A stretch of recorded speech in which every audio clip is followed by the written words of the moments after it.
Yeah, that's perfect. Forgot Alright. to do that. Sorry, you already introduced yourself. It's okay. Where was I? What was I saying? Fun fact. Fun fact. One, Put reintroduce yourself. pressure on myself. Oh, I have to start again. Okay. Yeah. And scene. Hi, everyone. I'm Lola. I'm an EMPGY1. Fun fact about myself. I can wiggle my ears. I'm not gonna do that right now, but believe me. You have to do it now. No, I think you have to. too much pressure. Do it. No. Under pressure performance. Okay, fine. Is everyone looking? Yeah. That's cool. I can't do that. This is me like. All we could see was Jenny because All right, Devon, you're up next on my screen. Hello, everyone. I'm Devon. I'm from Inglewood, California, so Southern California. I also went to Georgia University in Grenada.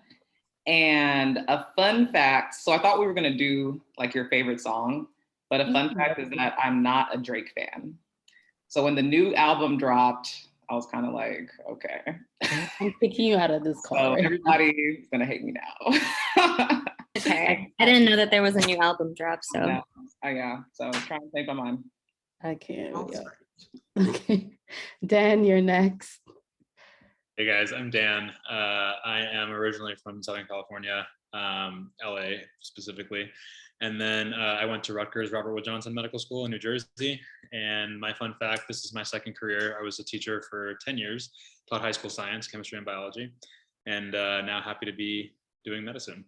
I also did not know that there was a Drake album that dropped until I started seeing memes about like all the different colors on the album art. And I had to actually like research as to what the meme meant. And I was like, oh, new album, okay.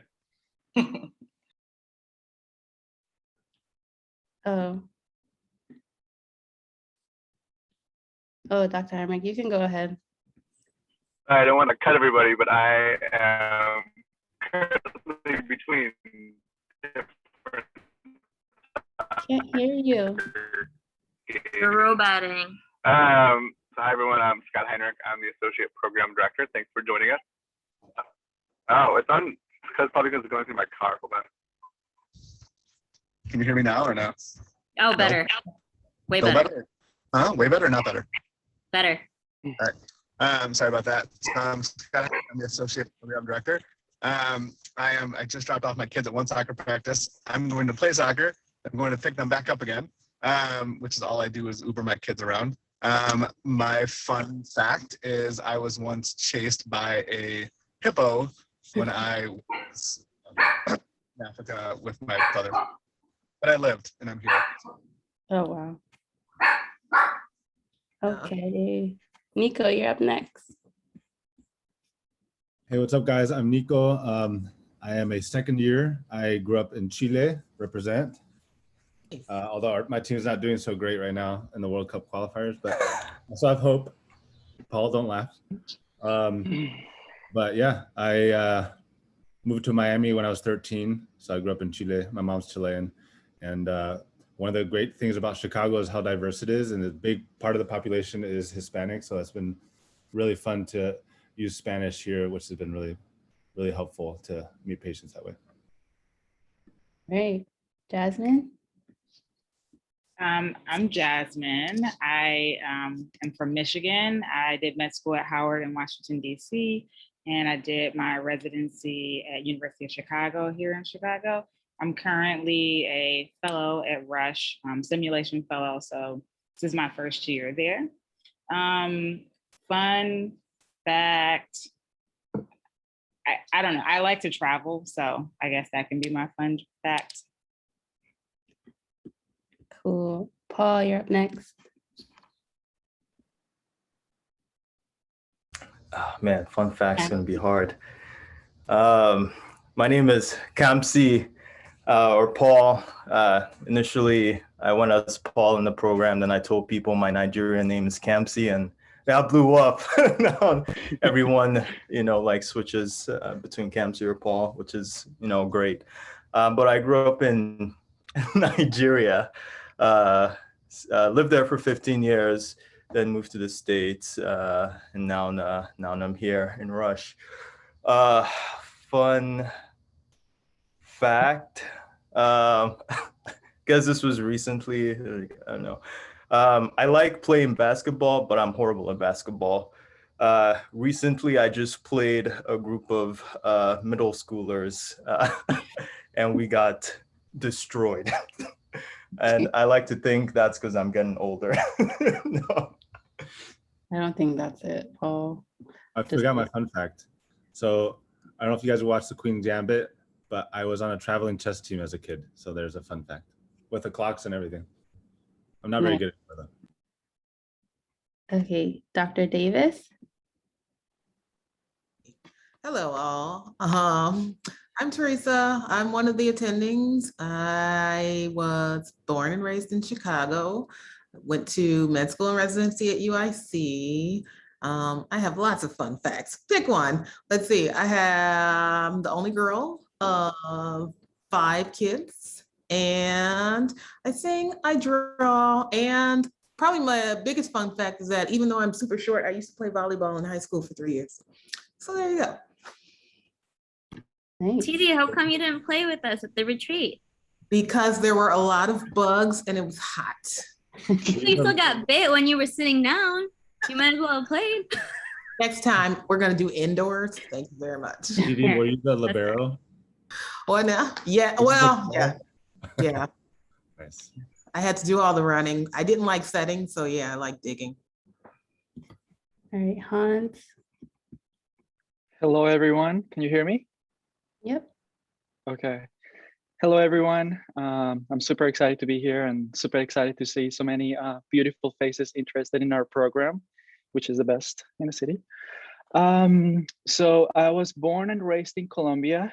I moved to the States when I was 12, 13.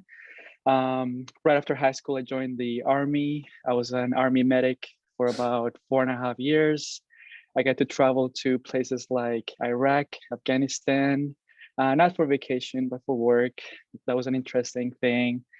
Came back to Chicago, went to Loyola for undergrad, and went to UIC for medical school. Now I'm happily here. Fun fact, other than I like to jump out of airplanes, I'm starting to learn Mandarin and people are liking it in the ER. So that's that. Very cool. Jenny. Hi, everyone. I'm Jenny. I'm one of the chiefs this year. And I was born in the Philippines. I grew up there, came to Chicago area when I was 10. Went to med school at Midwestern University, which is one of the med schools in the suburbs here in the Chicagoland area. And now am looking for jobs. Fun fact for me, everyone knows I have pets. I have 3 cats, 2 dogs, and a fish. And I also got bit by a monkey. So. And also, I didn't realize how many people were actually in our program that were born and raised out of the United States. I was just thinking that. Yeah. Yeah. And I was bit by a monkey too, twice. Hey, little sib. There you go. We were meant to be. Yep. I bet you it was the same monkey. Dr. Gore. Hi, everyone. I'm Kasha Gore. I forgot to rename myself also. And so my full long name is Katarzyna, and that's I was born in Poland, and I came here when I was 7. So I'm going to add to the people that were born outside of the United States. I grew up in Chicago. I went very far away to Peoria for med school, came back, did my residency at Christ. And this is my first job out of residency, and I'm holding on 7 years strong. So I'm the assistant program director for the residency. I love a residency deeply. My fun fact is that I actually, Nico, I was the chess captain for the girls chess team in my high school. And I also had a pet bunny in college that I named Bunny because I thought it was a girl, and then it turned out to be a boy. Apparently their stuff doesn't drop for a second. You should play a test match. We should, yes. I also played randomly, went on a honeymoon in Belize, and they had like these high school kids at this resort they were staying at that came in to learn chess, and I played a kid and I beat him, and I was really proud of it. I always want to beat like the street chess players, but they're really Yes. good always. Okay, and finally, Dr. Hexam. Hello, everybody, and welcome. My name is Braden Hexam. I'm the residency program director. I am originally from Wisconsin. I did my medical school at the Medical College of Wisconsin in Milwaukee. I did residency at Mount Sinai in New York City, and I was faculty there for many years after, before coming here in 2016 to help build the Rush Emergency Medicine residency program. So I've been here for about 5 years. Fun fact about me, I once got to work backstage security for the Rolling Stones in the 90s, and I thought they were old then. So anyway, that's my fun fact. Great.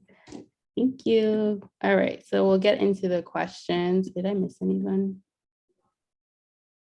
I don't think so. All right, so let's get into it. So the first question is, what is the program doing to promote and increase diversity? What does diversity look like to the program? Dr. Hexam, can you answer that one for us? Yeah, well, I think what we're doing is this right here. This is our kickoff event.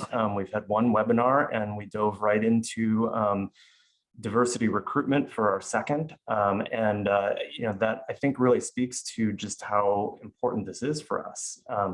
We're a pretty young program. We're still making our name in Chicago. Chicago is an incredible place to come train for emergency medicine. It's got a long history of training a really diverse emergency medicine workforce. And we're the kind of new kid on the block. And it's taken a bit of time for us.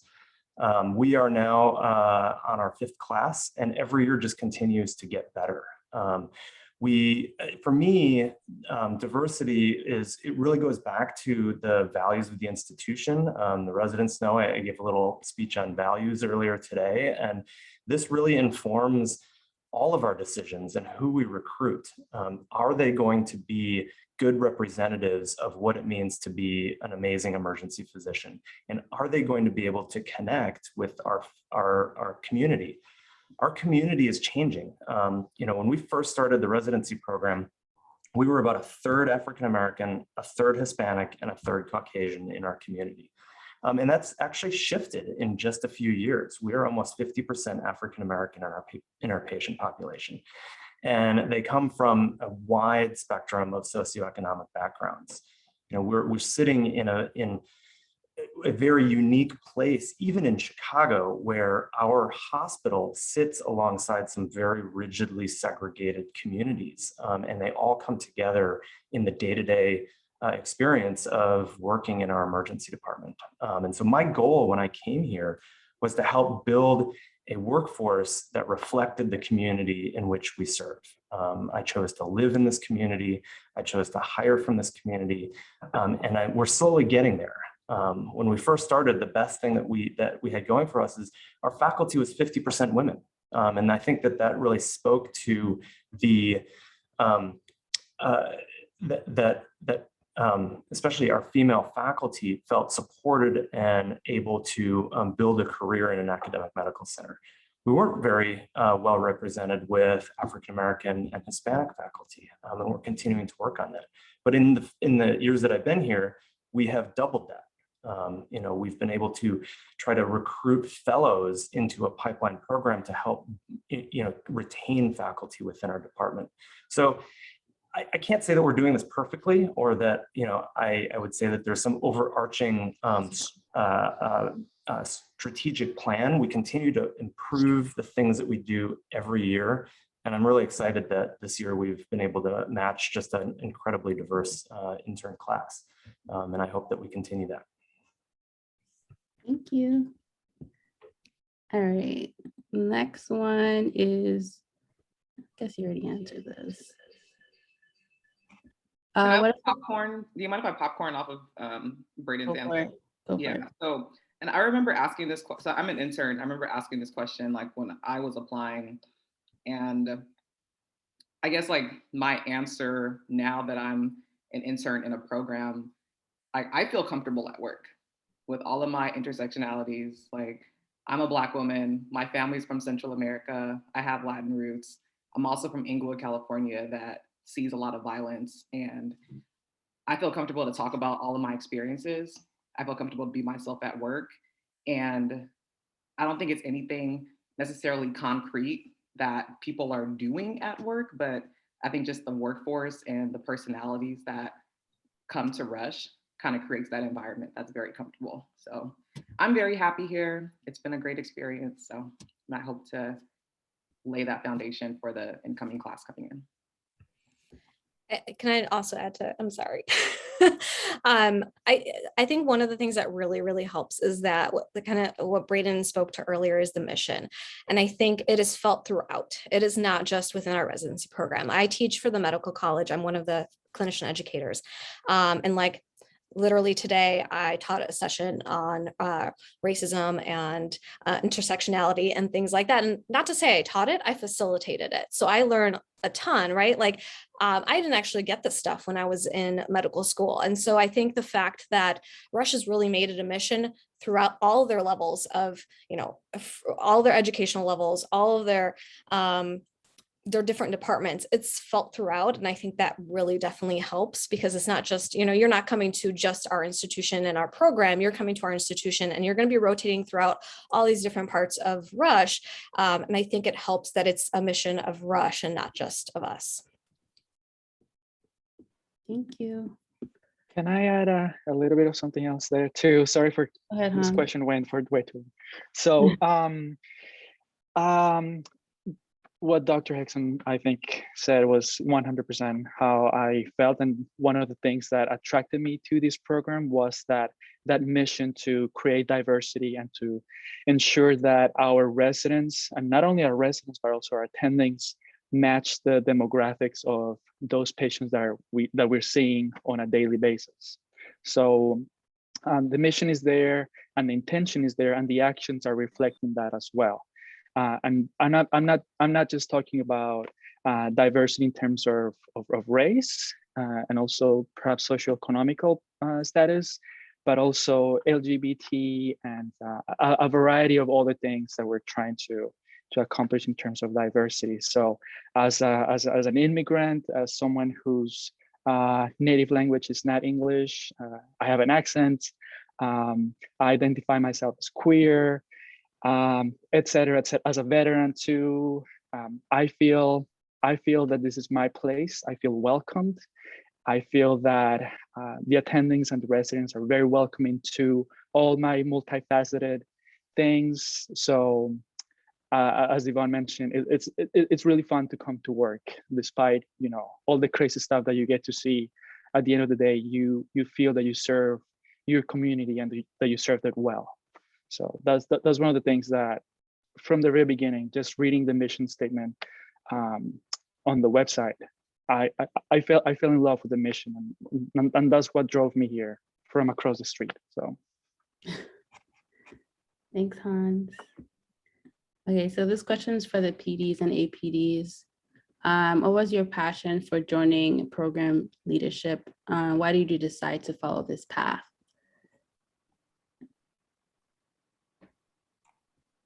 So I came to medical education a little roundabout. I actually graduated residency thinking I was going to be doing an MPH and global health. I was our site director for our rotation in Liberia, which was a longstanding program that we had prior to Ebola. And that was really what I wanted to do.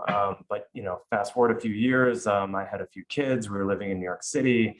And I was looking for some more stability in my life. And I actually found medical education because, one of my mentors said, well, the medical students need a clerkship director. Do you want to try that out a little bit? And I found that I really enjoyed the mentorship of it and did that for a number of years. And when I found out that Rush was starting a new program, here was a chance to build a new residency program where I could help mentor people in their career paths over more than just the month that I got them as a medical student. And that was really a great opportunity for me. We got to come, Kasha probably remembers some of these conversations that we would talk about, well, how can we build our own residency program in the way that we wished that we had experienced residency? And you get to kind of throw out all of the things you didn't like and focus on the things that were really, really helpful. Diverse experiences, good mentorship, career development. And that's where I really get, my passion through this is to, ultimately see where you all go and where you all end up and what impacts you make in medical education or in emergency medicine or in public health in the future. So I actually, I'm banking on you guys rewarding me with these amazing stories of your careers 10 years from now. I mean, I feel like very similarly to Braden, that's kind of the basic gist of it. But I feel like I really hate being stagnant. I like learning new things. And I feel like being in medical education and being in the role that I'm in, I'm always challenged. I'm always faced with new situations. And I always get to learn from everyone around me.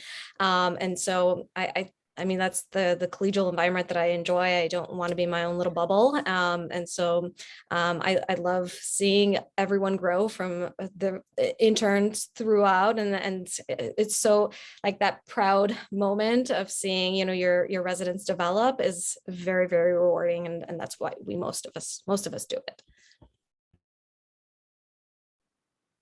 Thank you. Okay, so next question is, what's the relationship like with residents and faculty, residents and nurses? Any of the residents on here can speak on that who haven't spoken yet. We can't hear you, Jenny.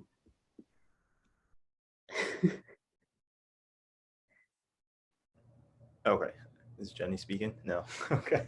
Okay, here. All right, so I can go ahead.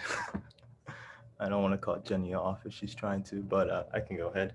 I think it's very friendly. I haven't had horrible experiences with, I guess, starting with the nurses.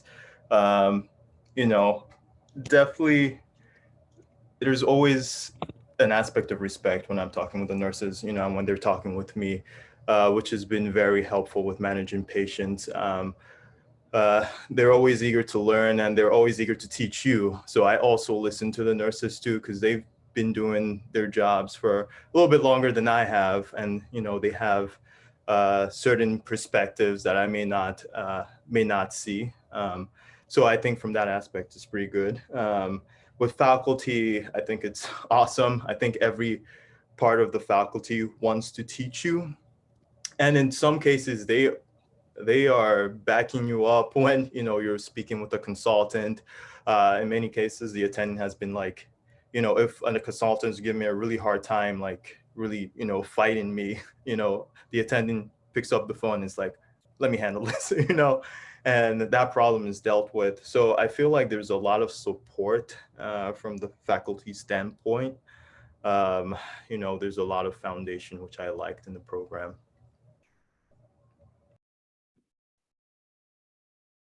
Jenny, you want to try now? Dan, I'm going to call you out.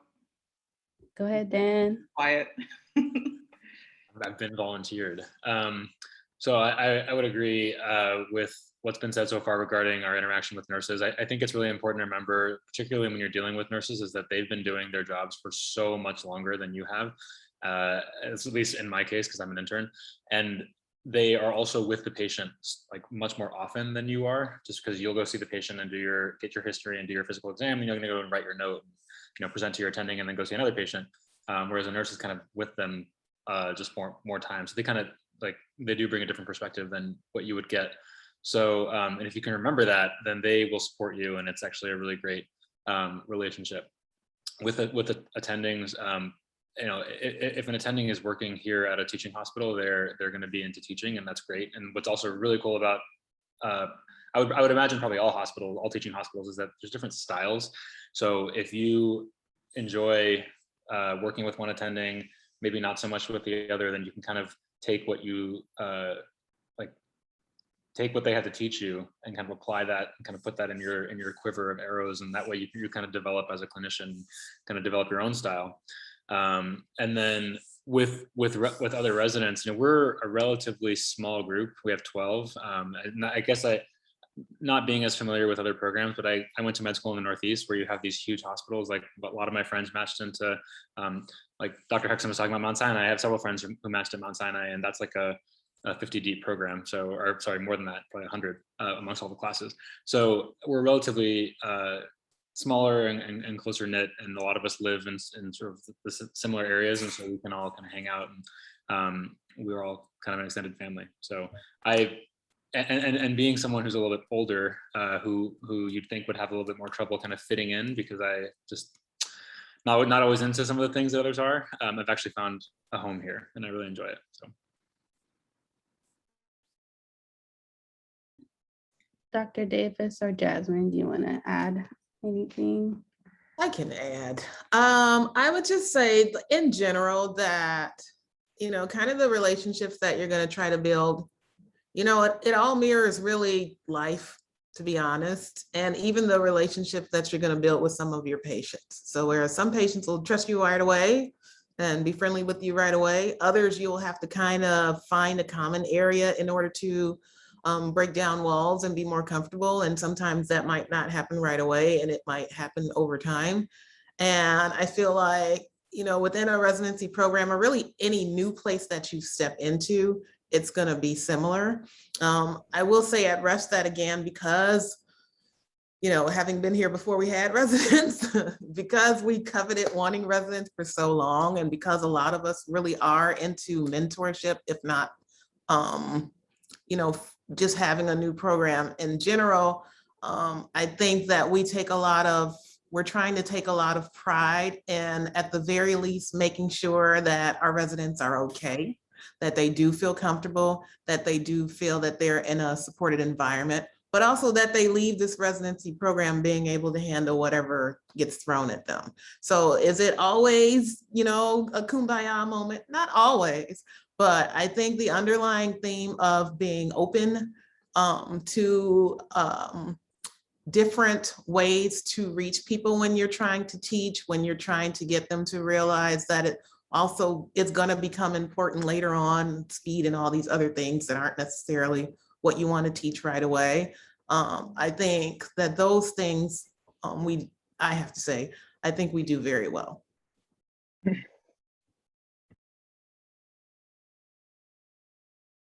Can I add a little bit of perspective as well? Sure. All right, so I agree with what Kamsi said in terms of relationships or relation with, or interaction rather, with attendings, nurses, etc. At Rush, I'm speaking on experience, I haven't had any issues or any microaggressions or any of that since I've been here. And by the way, I'm a second year. I forgot to mention this during my intro. So the nurses are used to having us around, and they're used to us not knowing where every item that we need is in the emergency department and such. So they're very willing to teach, and they're very patient. Most of them, as Dr. Davis mentioned, of course, different personalities kind of come into play, and different dynamics play on a shift-to-shift basis, or at least that's my experience so far. And that is just at Rush. But we need to remember that we also rotate at other places such as Mount Sinai, for example. And the culture there is a bit different from what we see at Rush. So Mount Sinai, they see lots of trauma, lots of very under-resourced such.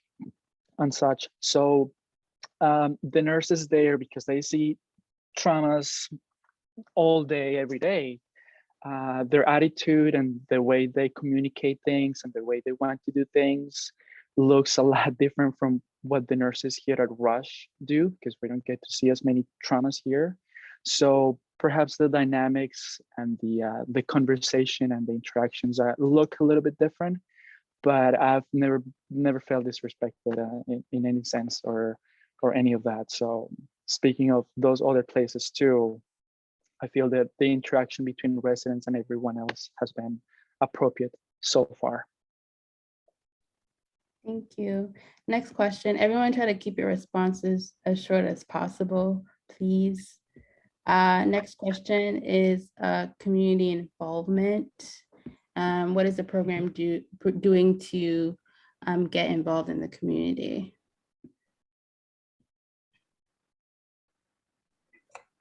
Can you guys hear me? Yes, Jenny. Ha! Finally. So I'll answer this one. I'll keep it short, I promise. So we do have night ministry, which is a van full of supplies.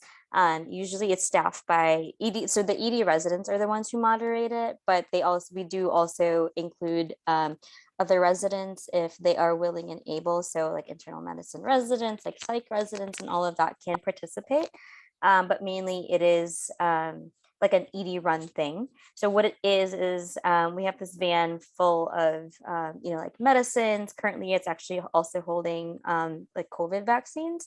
And the intention is to aid our homeless population around the area to try and get them the healthcare needs that they might have. There is a certain homeless population around the Chicagoland area, unfortunately, and not everyone can make it to a hospital should they need it, so we try and get them the care that they need. So that's one of the community involvements that we have. There are plenty of other things, if you do desire to start a group or something like that, I'm sure that we can find adequate faculty for you. Fellow residents usually get on board with someone's project, and we can make things happen. One of the beauties about our program is that we're very open to ideas, especially as what Dr. Hexon says, we are a newer program. So if you have fresh ideas, we can definitely get on board with it and try to make it happen. Can I give a short add-on too? Is that probably a plug for Rush in general, is that Rush has a bunch of different community based organizations that sometimes I latch on to myself, as far as, like, again, we've talked about mentorship being big for a lot of us. And for me, speaking to undergrads and high school students. And so there's actually a REACH program or office. They have opportunities all the time that you can sign up for, that sometimes I'll do that. And it's not all panel discussion, but that's kind of the thing I like to do. So those opportunities are always around if you need to plug into that as well. Rush in general, I think has a lot of impact within the community. We have an entire VP and kind of structure within the medical center to help companies and organizations within the local communities have greater impact. And so Westside United is kind of a conglomeration of a number of different community outreach programs within Chicago, with the goal to try to reduce the disparity in life expectancy between the various zip codes in our city, which are pretty stark. And we've really recruited great leadership for this. I would argue, if you're looking for places that trying to differentiate which programs are really doing this and which are just kind of saying they're doing this, follow the money and look at where your programs are funding the leaders and what they're actually doing, and are they actually putting the money where their mouth is. And we do that. We have a senior VP for community engagement. We have a vice dean for diversity recruitment, she's an emergency physician. She's in our department. She couldn't be here tonight, but we actually fund that position. Dr. Davis here is one of our core faculty, for diversity recruitment. We fund that, and so from the top down, we're actually putting dollars behind this, and I think that speaks a little bit to are we actually really engaged with this, even if we're not always seeing the successes we want to. Are we really trying? Thank you. This will have to be the last one, and then we'll have a few minutes for the URM residents and faculty to stay on. This one is just about what exactly is the program looking for in a resident? Like, what's the ideal candidate? Anyone can chime in, even residents.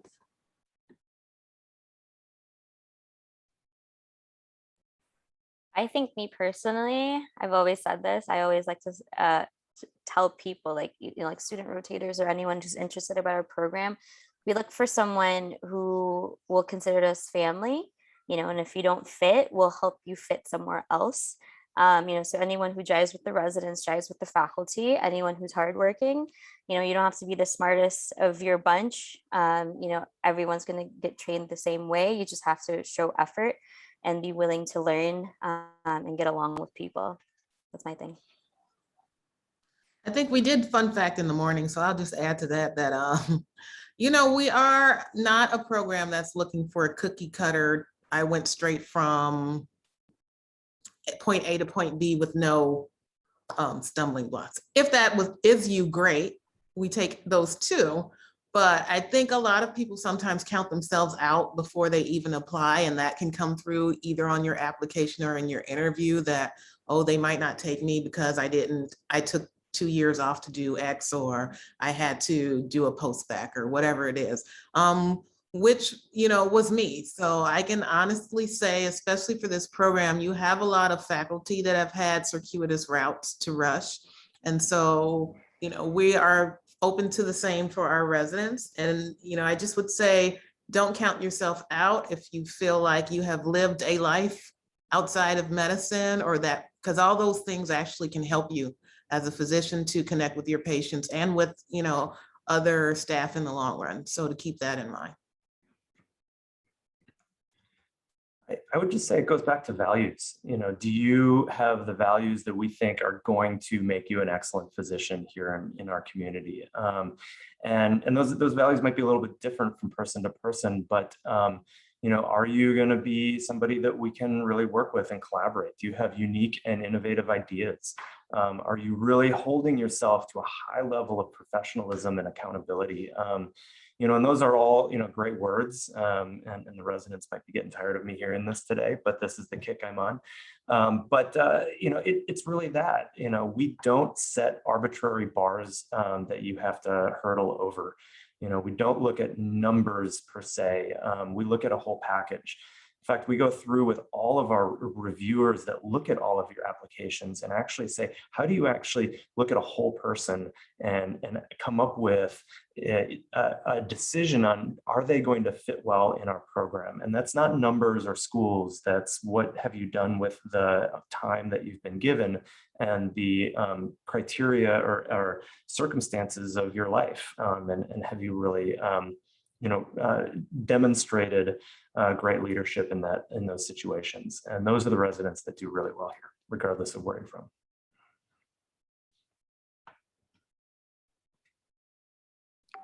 Great. I think that's it for the questions, or at least all we have time. Somebody asked in the chat real quick about audition rotations, which because of COVID, I'm not, Brayden, you can answer that. I'm not sure how many of those are available. Yeah, we're full for this year.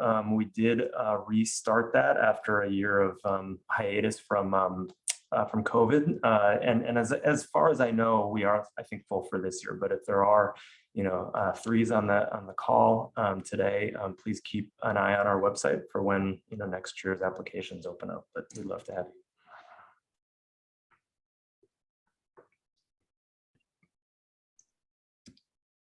Any last comments before we stop the recording? And then can all the URM residents and the faculty stay on? No. Sure. All right. So this is the part where I leave. It was really wonderful to get to see all of you and hear your questions. I look forward to, hopefully connecting at other points in the future, either through your application, please check out our website as we update things over the course of the next couple of weeks and go, get really deep into recruitment season. I know this is really stressful for all of you. Don't worry, it will all work out. You will find the right place for you, and I hope to see some of you here with us at Rush next year. All right, well, have a good night, everybody. Good night. Bye. Hands, where are you going? Don't say bye. He's in the library trying to study. You're muted. Okay, I'm gonna stop the recording now.